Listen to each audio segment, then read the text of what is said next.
Why are gaming chairs so hard? Well, guess what? We're gonna cut one of these bad boys open today. I'm gonna show you exactly why it feels the way it does. We did it the old fashioned way. We literally played a game of rock, paper, scissors and Secretlab's lost, so we're cutting this one open today. So hang out with me. I'm gonna start tearing it apart and we'll cover some things along the way. And hopefully at the end, I can show you exactly why most gaming chairs feel very similar and why they're often really attributed to being like rock hard.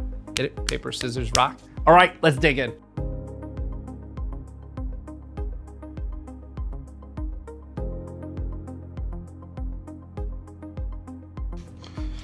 Is it just me, or does it feel like the camera guy's just watching me do all the work?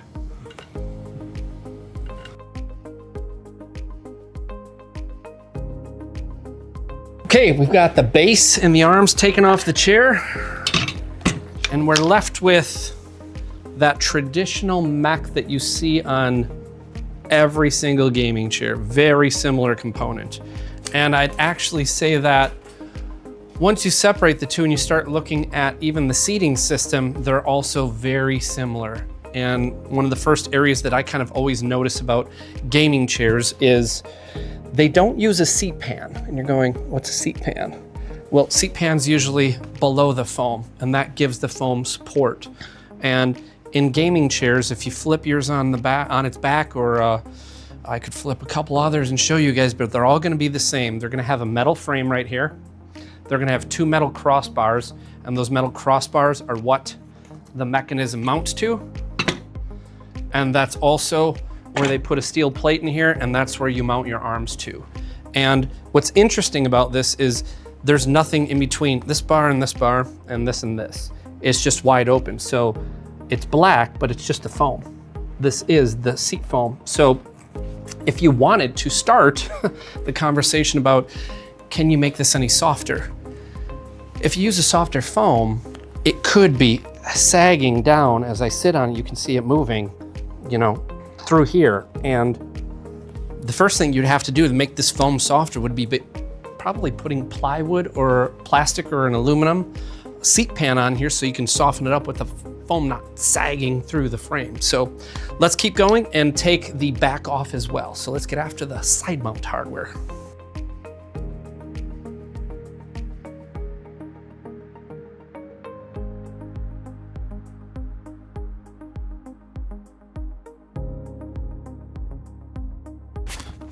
Okay, now we've got our cushion on our back taken apart, and it's time to take the skins off of it. And I think what you're gonna see is how very intricate it is to get the covers onto this, to achieve this look, what it takes. It's not just a cover that's put on, zipped on, or just stapled around the perimeter.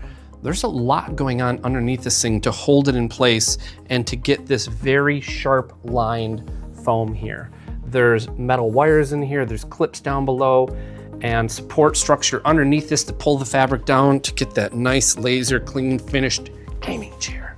However, all those things add up to more rigid parts, fabric pulled tight, metal bars inside. I need hard foam to put the metal bars in place, and it all kind of stacks up to just making that top sitting surface that your butt is on every single day harder and harder and harder. So let's take this apart and get to the foam. Ready?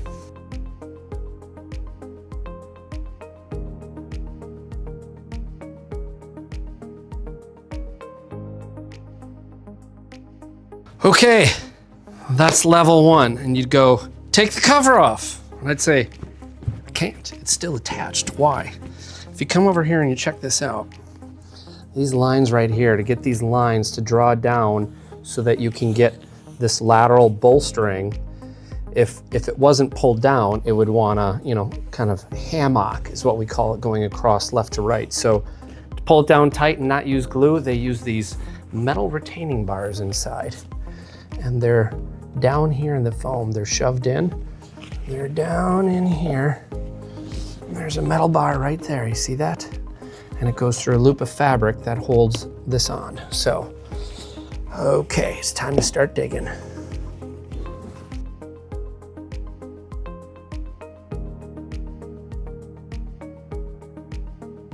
Whew, there we go. Now, flip it over. And this is what was holding that seam down. There's a metal bar that runs through it, and it pulls downwards, and it has metal loops that go around it into the bottom of this part. So now we got it apart. Anything else to take off on here? Nope, they've got the black cloth down below that hides the foam. And they've got this. And we've got a metal frame. So those are the components of the chair cover. It's also interesting is how heavy of a vinyl this is. I mean, it's really heavy material. It's pretty thick. And it has a little bit of a foam backing to it, if you can come closer and see. It's not just a leather fabric, it has a little bit of foam backing to it. Okay, let's dig in and take a look at the cushion itself. What's going on inside of here? And we started by taking the cover off and taking a look at it. And I had mentioned to you guys when I took it off, I noticed there's what I call a flame laminated foam. And that's where it's a very thin layer of foam with a knit backing to it. And it's called flame laminated because the leatherette and this little thin layer of foam comes together, they heat up, it cures, it bonds, and that's how you get a little bit of padding to this textile. And what that really does is it helps hide little wrinkles and whatnot. If you didn't put that foam layer on, you'd see some of these seams right here. This might jump out at you, but because there's a little backing, it hides things like even my fingernails having a hard time showing through. So it makes it softer. Really? No, but it helps hide a lot of the stuff that goes on underneath, and it gives the material a little more durability over time. And now we're gonna dig into the cushion. You can see the two layers here. We've got a blue, lavender, purple blue. I'm gonna go with, it's a viscoelastic foam, kind of like it's a memory foam. It's not an HR foam. It's really soft. Back in the wheelchair industry, you used to use this material, except it had a industry trade name called pudgy foam because it was just really soft, viscoelastic foam. I actually have something similar to it. Hold on. I've got on my shelf, you always gotta have some visco around. This is a layer of viscoelastic foam too. And these are very similar in their properties, where this one rebounds kind of quick. You see the fingerprints go away pretty fast. This one takes a little bit longer, so just different reactions. But again, just different foams, different ways that they're poured. This is a sheet foam where this is molded. It took on the shape of, you can see they molded a channel in it. It's not just a topper foam that's been glued on to try and make it softer over a standard HR foam. And then underneath it, you've got their cold cured HR foam as they market it. And I hear that a lot in the industry, cold cured foam. It's amazing, it's patented, it's the coolest thing that there is. And just so you guys know, the science behind foam, there's kind of two ways to make it. There's hot and cold cured. And the difference is literally how long they heat it up in the, wait, let me back up. Let's think of it like this. There's a tool that comes together, turns on end, or you fill it from the bottom, and they pour the chemicals in, and then the foam expands into the tool, and it's going around a carousel, and it's curing. Sometimes it's under heat, sometimes it's not, and then it comes off, and you put it on a rack, and you let it cure, open air. That's cold cured. Or you can keep it in there and you can heat it and you can bake it, and that's a hot cured foam. There's no patent behind it. It's just what the furniture industry does, what the automotive industry does, and automotive industry and high-end ergonomic furniture, people that say that they use really good foams, they cold cure. If you're thinking about foams that might break down sooner, it's the hot cured stuff.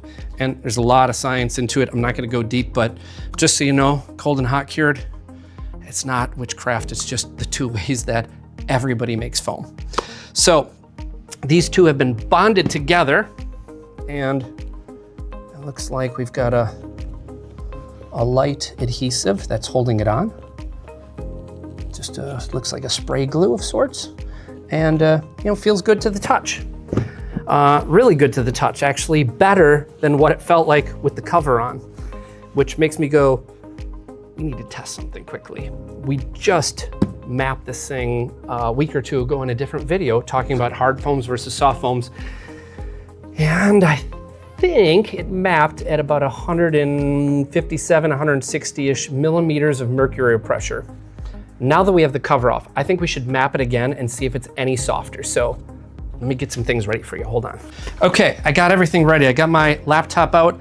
I've got a pressure mapping sensor. For those of you that are tuning in, this might be the first time seeing this. This is a mat that measures your sitting pressures or hand pressure. Come a little closer to the laptop quick. And I'm gonna put my hand on the mat really lightly. There's my fingertips. I'm gonna squeeze really hard. There's the red. If I hop onto this table, it's got a little layer of carpet on it. What does it look like? Ugh. And there they are. Those are my sit bones, which is why when you sit on a park bench or something, you do this. You cross a leg and you give that sit bone a rest because it's so hard. And then you go to this one, right? And then you lean forwards and you tuck your legs underneath you because it hurts sitting on the bleacher seat watching your kid's soccer game.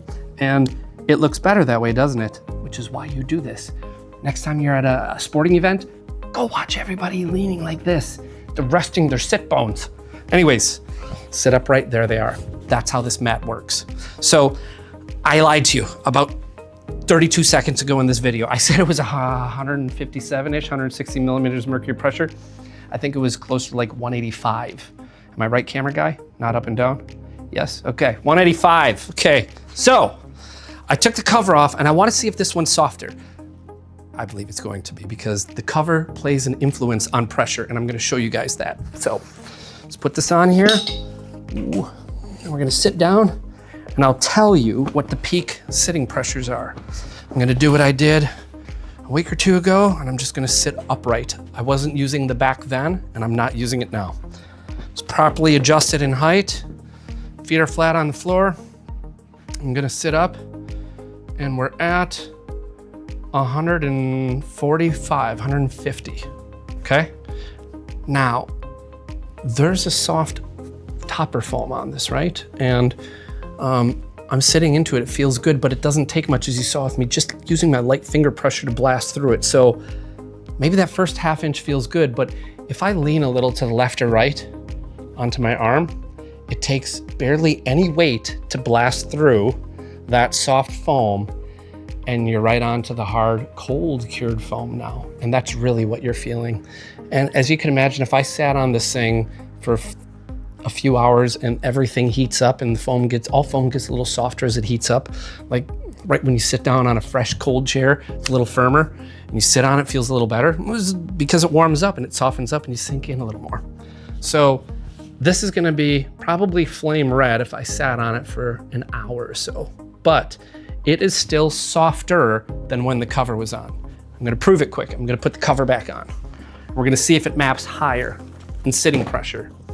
So we can have the conversation, does the cover influence how firm something sits? And the answer is yes. A lot of companies like gluing their covers on. And when you glue a cover on, the cover can't stretch. When you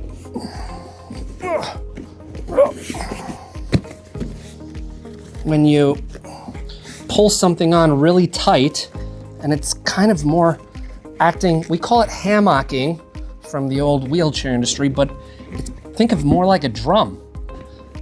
You put a drum kit cover on, you pull it tight and you get that sound. When you put something on that's really rigid, you pull it down tight with metal rails in here, and you pull it tight left to right, the fabric doesn't have much stretch or give at all. Yeah, it looks beautiful for a long period of time, but it's acting like a drum.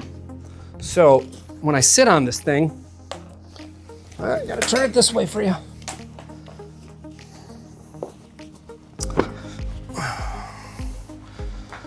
Come back here, feet flat, sit upright. Oh crap. Peak pressure, 170, 80, 85, 84, 83. It's bouncing around between 179 and 186. Almost exactly what we said it was. So the cover, by being put on top, it kind of takes away that feature of that nice, soft, they call it nanogen, I call it pudgy foam, but viscoelastic foam on top of the cold cured foam. So everything starts influencing how hard or soft something can be. And I'd say what I think the takeaway should be with this is, yes, the design team came up with something to put over, hang out there a second, over their standard cold cured HR foam. Here's another gaming chair that I've taken apart. And you can see they had the metal rails in here and the cover went in, and it's similar but different. But this one didn't have a topper on it. This one is probably gonna map very similar to this. And you're going, yeah, but this one has the soft topper foam, it's gonna be better. But you guys, I'm 185 pounds. Let's be real. If I can come over here and I can, with my index finger, lightly push down and blast through it with, you know, any pressure, I'm not trying hard. It doesn't take much to sink through and just bottom out that soft topper foam and get right back into that HR foam. And that's what you're feeling. Whether it's this one might, if you walk up to it and go, ooh, that feels soft. You're right, it does. Your finger's gonna tell you it feels great, but your body at 185 pounds goes, bam, right through it, and you're onto the HR. And I gotta tell you something about the cover and the foam to kind of wrap this up.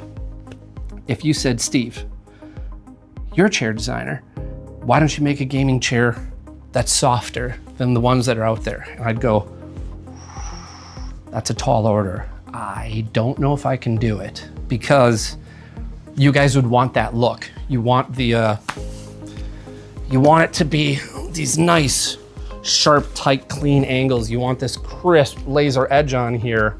And to do that and cover it without deforming the thing when I put the cover on, I've got to make the foam hard.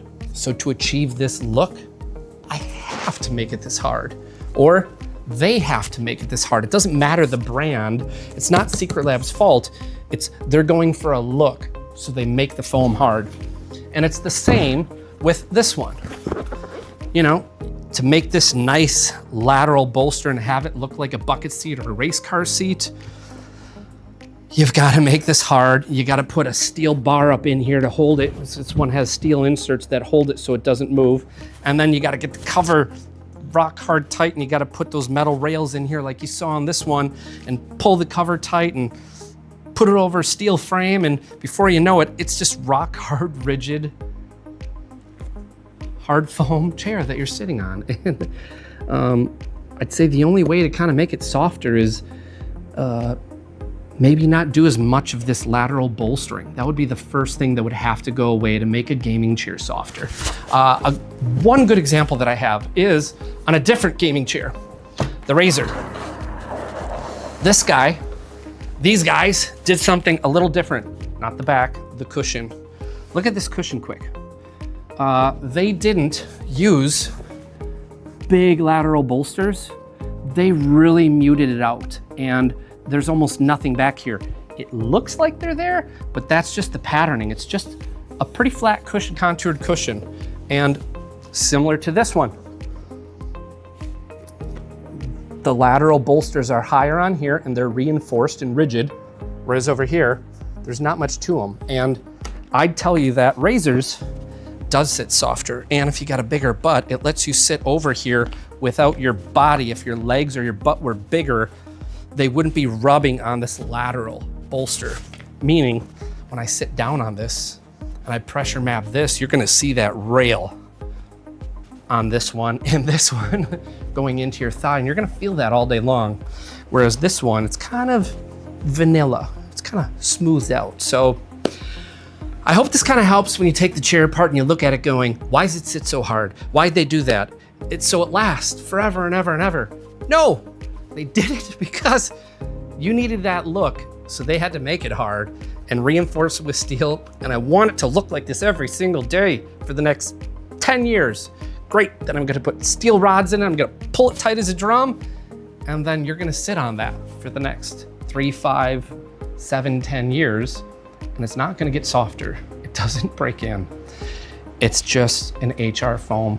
It's meant to last for a long time and not break down. So if you're sitting on a gaming chair and you got it and it's hard and you're reading threads and comments and reviews and people are saying, you just gotta sit on it and break it in. I hope you got time, because that's what it's gonna take. Anyways, I'm Steve the Chair Guy. Thank you guys for tuning in. Hey, if there's other things you want me to take apart and talk about and maybe understand what makes it tick, I'd be happy to do so. Send me an email, send a comment. I'm always looking to take things apart. Thanks for tuning in.